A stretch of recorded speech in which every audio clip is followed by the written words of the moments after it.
Selamat sore. Pada kesempatan ini kami akan menerangkan mengenai managing knowledge. Langsung saja.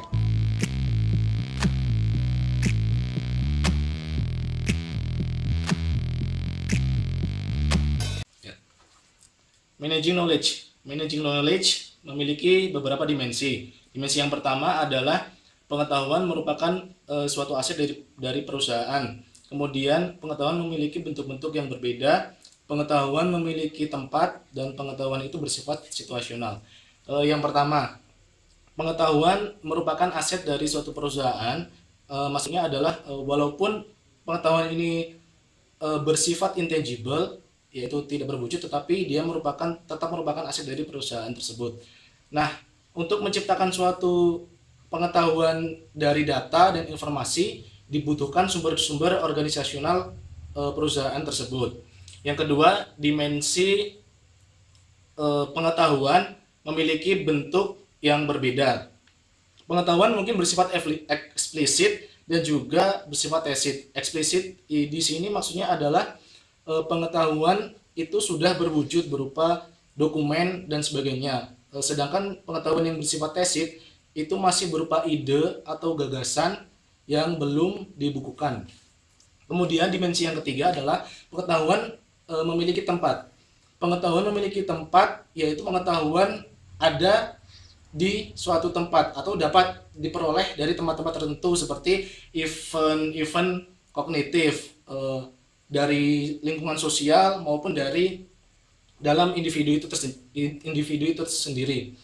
Kemudian pengetahuan bersifat situasional. Pengetahuan bersifat situasional ini dibagi menjadi dua, yaitu kondisional dan kontekstual. Pengetahuan bersifat kondisional maksudnya adalah mengetahui kapan untuk mengaplikasikan prosedur. Kemudian yang bersifat kontekstual itu mengetahui siklus dalam penggunaan alat-alat dari perusahaan. Nah, itu tadi dimensi dari manajemen pengetahuan. Nah, untuk mengubah suatu informasi menjadi sebuah pengetahuan, perusahaan harus memberikan sumber-sumber tambahan untuk mengubah pola, aturan, dan konteks di mana pengetahuan itu bekerja, sehingga informasi yang akan diubah tadi dapat menjadi pengetahuan yang berguna bagi perusahaan. Kemudian, perusahaan juga harus mengetahui bagaimana cara untuk melakukan sesuatu secara efektif dan efisien. Hal ini dimaksudkan agar organisasi pesaing tidak dapat menduplikasi atau menjiplak kegiatan perusahaan yang akan menghasilkan laba. Nah, ya, selanjutnya 3 tipe utama knowledge management system. Yang pertama ada enterprise wide knowledge management system. Enterprise wide knowledge management system itu usaha untuk mengumpulkan, menyimpan, dan mendistribusikan digital konten dan pengetahuan. Yang kedua adalah knowledge work system. Knowledge work system itu dibuat spesial untuk engineer, research, scientist, dan knowledge worker lainnya untuk menemukan dan membuat pengetahuan baru. Yang ketiga adalah intelligent techniques. Intelligent technique adalah sekelompok teknik seperti data mining digunakan untuk banyak tujuan. Lalu ada menemukan pengetahuan baru. Lalu ada dan menemukan optimal solution. Lalu ada 3 unsur utama knowledge di enterprise. Yang pertama adalah structure dokumen. Itu adalah laporan, presentasi, dan aturan formal. Yang kedua adalah semi-structured dokumen. Lalu yang ketiga adalah unstructured atau tacit knowledge. Selanjutnya knowledge network system. Knowledge network system menyediakan direktori online untuk experts corporate di direktori yang sudah pengetahuan yang sudah dibuat dengan bagus.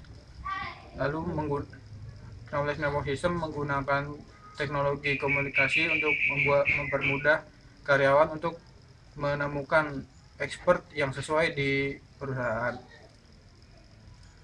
Knowledge Management System mungkin dapat mensistemasi dalam menemukan solusi oleh expert dan menyimpannya di database pengetahuan.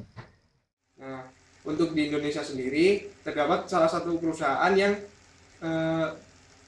dapat menerapkan manajemen pengetahuan dengan baik. Salah satunya itu adalah PT Unilever.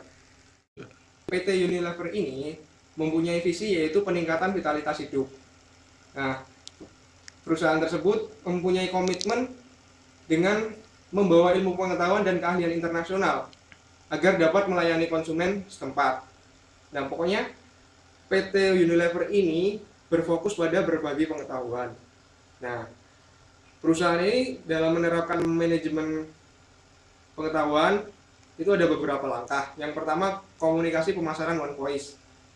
Maksudnya adalah walaupun elemen komunikasi yang digunakan berbeda-beda dan dalam jumlah banyak, tapi tetap ada koordinasi dari tiap-tiap koordinator dari elemen tersebut. Kemudian yang kedua, pengembangan SDM. Bisa digunakan dengan performance development program. Kemudian budaya coaching. Nah, di sini diadakan pelatihan untuk karyawan-karyawan yang secara berkala untuk mengembangkan skill dan pengetahuannya. Nah, kemudian budaya sharing pengetahuan atau budaya sharing knowledge. Ini digunakan untuk membangun suatu kerjasama antar kelompok. Misalnya dalam satu kelompok ada satu orang yang lebih banyak tahu, maka satu orang itu harus memberitahu kepada yang lainnya agar dalam satu kelompok itu mempunyai pengetahuan yang sama. Nah, kemudian strategi teknologi informasi. Jadi tiap-tiap karyawan itu harus dibekali dengan keahlian untuk mengolah teknologi informasi yang ada dalam perusahaan. Sekian presentasi dari kami. Apabila banyak kurangnya kami mohon maaf. Terima kasih. Sampai jumpa.